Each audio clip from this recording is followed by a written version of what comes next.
Rusty Quill presents the Magnus Archives.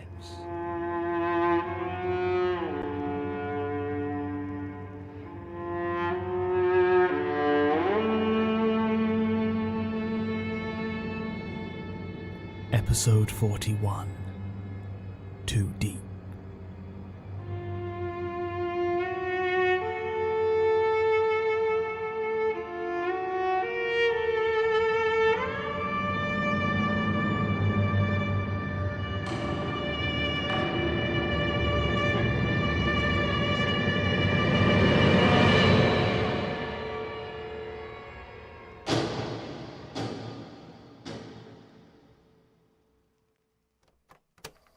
Statement of Jonathan Sims, Head Archivist of the Magnus Institute, regarding exploration of the tunnels recently discovered below the archive. Statement given direct, 2nd September 2016. Statement begins. I've been going into the tunnels. Jane Prentice is dead. I know this. I have a small jar on my desk of what are supposed to be her ashes, though I don't believe it for a second. I think Martin just gave me a jar of dust to try and calm me down. Give me something to focus on for closure. I hate to say it, but it does appear to be working. A victory for the placebo effect, it would seem. But that's beside the point.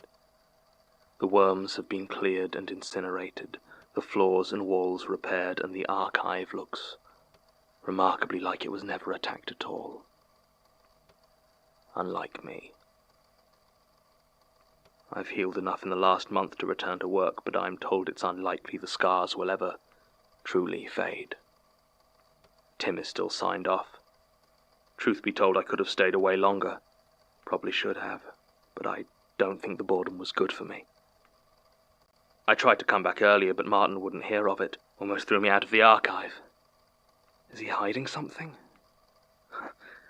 No, of course not. He's probably just legitimately concerned for my health. Why do I still feel like I'm being watched? I'd just about convinced myself it was Prentice, watching me in secret while she filled the walls with her writhing hordes. But no. She is dead and gone, and still, whenever I talk into this damn thing, I feel this. I'm being watched. I know I am. I'd think it was some aspect of the recorder itself, but it still happens even when I'm just reading these files. Not as strongly as when I'm recording them, perhaps, but still there. Is it? You know, I always despised those witnesses who rambled on, unable to stay on topic, couldn't give a concise statement. Yet here I am, mumbling my vague suspicions of being watched and completely ignoring the reason I'm making a statement of my own. I have been exploring the tunnels. It's been a couple of weeks now, from before I was officially back. If you listen to this, Martin, I'm sorry. I've gone behind your back to explore the tunnels on several occasions. I took the key from Elias's desk some time ago. I don't think he noticed. Since Martin stopped living in the archives, I've had ample opportunities for exploration by night. Part of me still wonders if going down there after dark was more dangerous, but the pitch black of those tunnels will be no different in the daytime. The only light down there is what you bring yourself. The first time I attempted to explore them, I had no idea. I brought one torch, and that was it. The lights in the archive were off when I arrived at the Institute. I hadn't been down here since it was full of worm carcasses. I'd never explored down here by torchlight, and the shadows were starker than I had anticipated. Every time I walked between the shelves, I swear I would see movement out of the corner of my eye. But when I turned, there was nothing. Obviously, there was nothing. Then I came to the trapdoor. If Sasha hadn't thought to clearly mark it with hazard tape, I'm not sure I would ever have found it again. But there it was. It took several minutes of fumbling before I was able to figure out how to lift the concealed handle and expose the lock, but I managed it. The key turned with a click that I found oddly satisfying, and I pulled it open. When I had thought about that moment before, I had always imagined it groaning open with a tortured, ominous creak. But it was almost silent. It glided open as though on freshly oiled hinges, with only the faintest puff of stagnant air being released from beneath it. The opening was utterly black, with the faintest hint of decay in the cold, clammy air that rushed out of it. The stairs down it were steep, far steeper than I remembered them from when I had first climbed out.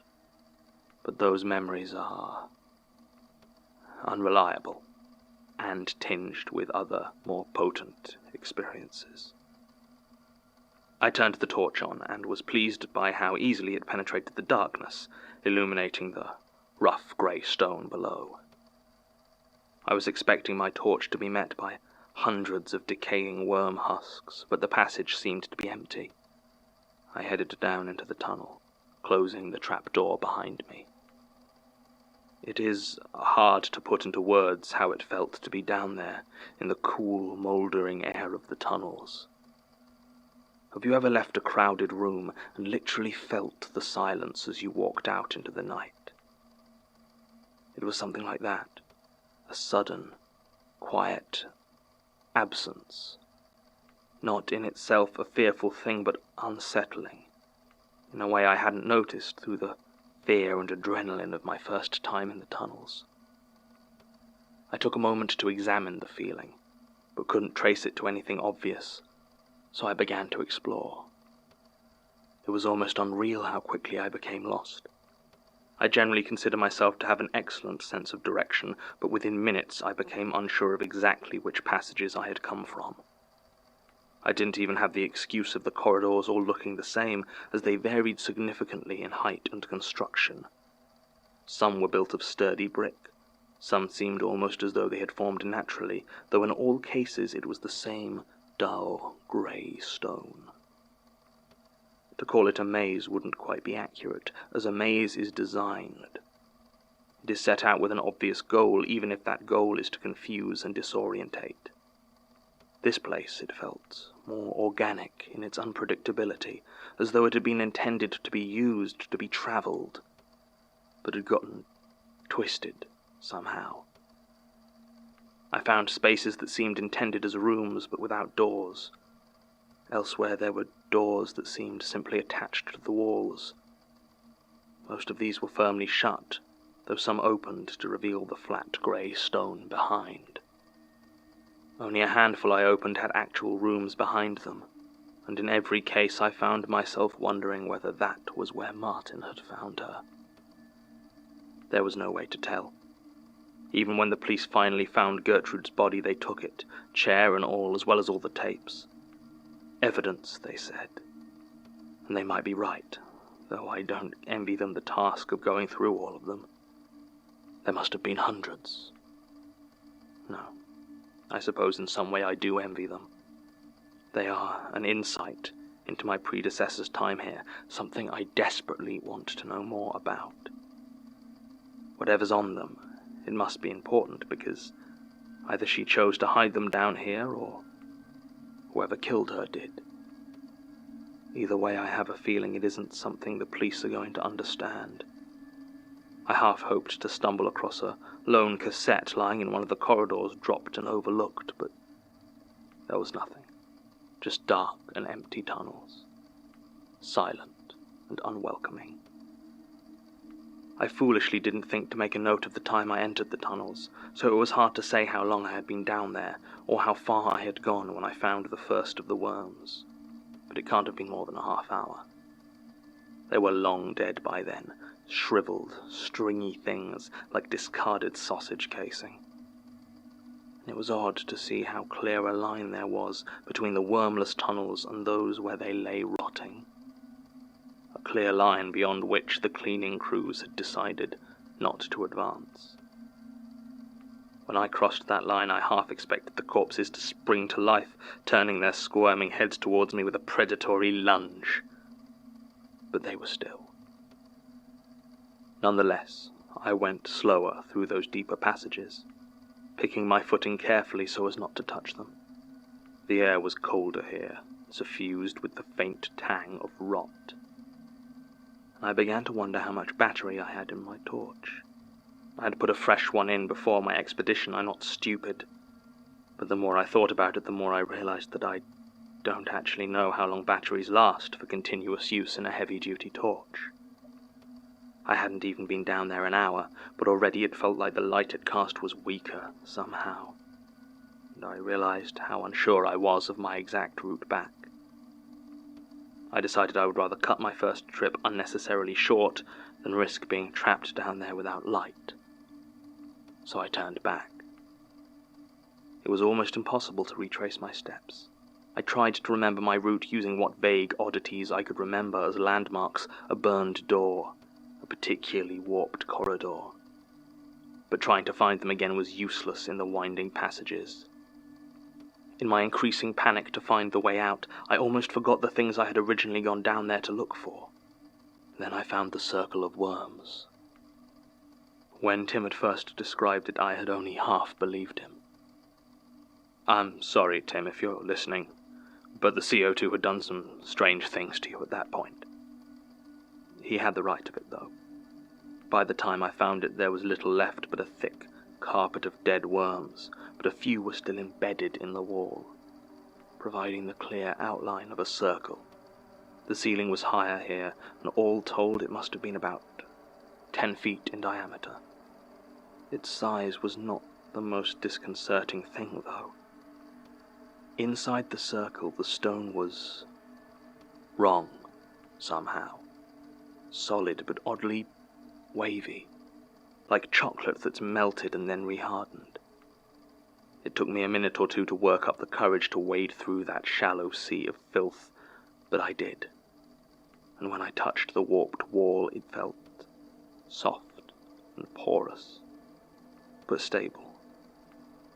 I turned and left, but not before noting that another path also appeared to have been pushed through the worms on the floor, though when it had happened or who had made it, I couldn't say. It took me almost another hour to find the trapdoor again. My torch showed no signs of giving up, but I was still on the verge of panic. My hands were so slick with sweat that I fumbled several times with the handle before finally pushing it open bodily and falling through it onto the floor of the archives. It was about 3 in the morning by that time, and I had managed to open a few of my partially healed wounds, so I headed home to rest. It turned out the trip had taken far more out of me than I had thought. It was almost a week before I felt like I might be up for another excursion. This time, however, I decided that I was not going to take any chances. I packed 3 torches, with enough replacement batteries to last for days, food and water in case I was down there longer than expected, a box of white chalk to clearly mark my way, and the largest knife I was able to buy at short notice. The first time down there I had, on more than one occasion, been almost certain that I could hear sounds of movement from further into the tunnels. At the time I had convinced myself it was simply a combination of echo and my mind playing on my fears, but on the chance there was something down there. Well, I had my doubts how effective a knife would be, but it certainly eased my mind. Beyond that, I made sure to take one of the smaller CO2 fire extinguishers from the archives. I was determined that any surviving worms would not be so for long. Again, I waited until nightfall before letting myself into the archives and heading down into the tunnels below. Almost as soon as I got down there, I started marking the walls and intersections with white chalk arrows. They pointed the direction I'd come from, the direction I'd need to follow when I wanted to leave. If there was anything down there and I had to flee, then I reasoned all I would need to do was follow the chalk arrows back to the entrance. For a while this worked. Once or twice I discovered I had inadvertently made a loop or gotten turned around and was facing one of my earlier arrows, but it was a relatively simple matter to correct it. I also set up my watch, so I had a clear idea of how long I had been down there. After a half hour I had gotten far deeper than I had in my entire first expedition, and gotten past the empty area, into the tunnels still lined with dead worms. And then beyond them, to those tunnels wholly empty and, apparently, undisturbed since the days of Millbank Prison. I had done what research I could on Millbank. First proposed and designed in 1799 by Jeremy Bentham, a philosopher who wished to test his theories of the panopticon prison, where cells would be arranged in a circle around a single central guard tower, so all cells were observable at once. It was to have 6 such areas, arranged in hexagons, giving it from the air the shape of a vast, angular flower. It's not clear why that original plan was abandoned, but from 1812 onwards, a succession of other architects were brought in to try and finish the project. Finally, 3 years later, they brought in Robert Smirke. He saw the project to completion in 1821 with a design remarkably similar to Bentham's original. However, whereas Bentham's would have been geometric and easy to navigate, Millbank Penitentiary as it was built was more often described as an eccentric maze, twisting corridors, doors at strange angles and narrow passages so poorly lit inmates would need to feel their way along. Throughout much of the 19th century it was where prisoners were kept before transportation to Australia, and the brutality of the jailers was said to be second to none. Its position on what was then marshlands hardly helped, with sickness and disease rife within their walls. It was a huge complex, covering much of what we now call Chelsea, and when it was finally closed in 1890, it was demolished, flattened, which meant that what I was in now couldn't be the old prison itself. It had to be something built below it. And it was this that gave me such pause when I found the first set of steps, leading even further down. They were stone, spiraling into the darkness at an angle so steep it made my legs weaken slightly. The steps led higher as well, but after a few meters disappeared into the solid stone of the ceiling. I made a note of their location and carried on, keen to explore as much of the first level as possible before going any deeper. It was becoming very apparent that these tunnels must have covered the entire area of Millbank, or even further, and there was every possibility that they continued for miles. I had seen little down there of note thus far, something I will admit gave me a pang of both disappointment and relief, and took a short break to drink some water and compose myself. It was shortly after this I found the next staircase. It was identical to the first in material, in construction, and look. It was the same in all but one detail. The large chalk arrow pointing downwards. I'm sure I don't need to say that I had not drawn it. My own arrows were jagged, workmanlike things. This was curled and neat, pointing the way with a flourish. That was when I heard the noises again. They could have been footsteps, I suppose, but if so, they were soft, quiet. Was someone running around those tunnels barefoot? I froze in place and listened, but the noises did not return, and I gripped my knife. I am not a brave man. I believe I am starting to come to terms with that fact. But I am, in certain circumstances, a very stubborn one. And there was something inside me that made the decision that I would rather die at the hands of some tunnel-dwelling beast than work above without knowing what it was. Maybe I'd be lucky, and find a crazed, gun-wielding madman a convenient killer for Gertrude. I can almost hear my assistants chiding me for not turning tail and running there and then, but it's hard to fully explain the borderline mania that gripped me when I saw that arrow, mocking and inviting all at one. I was not so foolish as to run down the stairs, but I descended them quicker than was safe. Down, and down and down they went, each rotation revealing more tunnels and doors, but I saw no sign of reaching the bottom. I had gone down about 4 levels, when my torch caught what I thought was movement in the corridors beyond. I left the stairs in pursuit, but was unable to find any sign of life. Or death, I suppose. Only an empty wine bottle. The label all but rotted away, but the year was still legible as 2003. The passages here were more pronounced in their difference than the ones further up, some being so irregular and seamless as to almost seem organic, while others were almost unnervingly square and regular, with sharp angles and precisely laid bricks. It was in one of these that it happened. I had continued to mark my route with chalk and was scratching an arrow into a particularly flat wall, when I looked up to see the turning ahead of me was no longer there. Instead, there was simply a dead end. I could find no sign that there had been any movement, nor had I heard anything. I turned back and immediately noticed that the wall opposite me was closer than it had been before. I took a step back in shock, and my feet hit the wall behind me. The passage was getting narrower, though I could not see any movement. I stood completely still, and for several seconds there was silence. Then, from somewhere in the darkness, I heard a single word, clear as day. Leave. It was spoken simply, without intonation or threat, just a command. So I did. I began to shuffle back as quickly as possible the way I had come, keeping my eyes open as long as I could, as every time I closed them the wall seemed to get even closer. By the time I reached the stairs back up, it had almost pinned me. I fled back up the stairs, followed the arrows I had left back to the trapdoor. It took me barely 10 minutes, but I was moving faster than I would have thought possible in those cramped tunnels.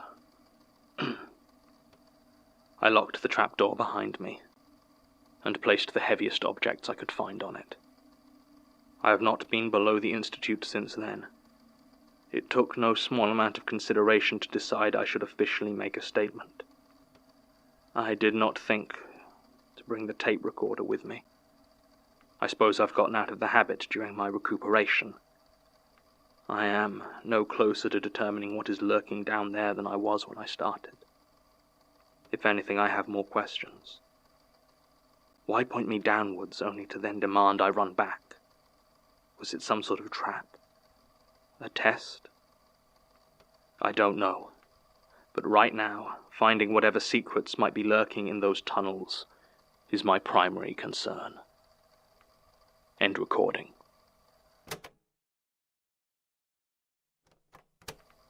Supplemental. I don't care about the tunnels, or the secrets they might hide. That's not strictly true, I suppose. I do have a burning curiosity as to what is down there, but my primary focus must be on who killed Gertrude Robinson, and I do not believe for a moment that it was a wall-moving spectre from the depths of the earth. No, far more likely it's one of my colleagues. Elias is a prime suspect, but it could have been any of them. I have told Martin the second tape recorder was lost in the attack. Having two means I can make 2 tapes from each recording, one containing the main statement and notes which will be stored in the archive, and the other containing the statement, notes, and this supplement, which will chronicle my own investigations. These tapes will be hidden. If you're hearing this, I assume you're my replacement following my death or disappearance, and have received instructions on where to find them. I have little more to add to this initial account, as I have only recently returned to my position in full and haven't had time to begin personal investigations. My statement was, of course, completely true, though I have deliberately overstated my interest in the tunnels. If my colleagues believe that to be my main focus, they may let their guard down. This level of paranoia is new to me, but I'm learning fast. Trust can get you killed. End supplement.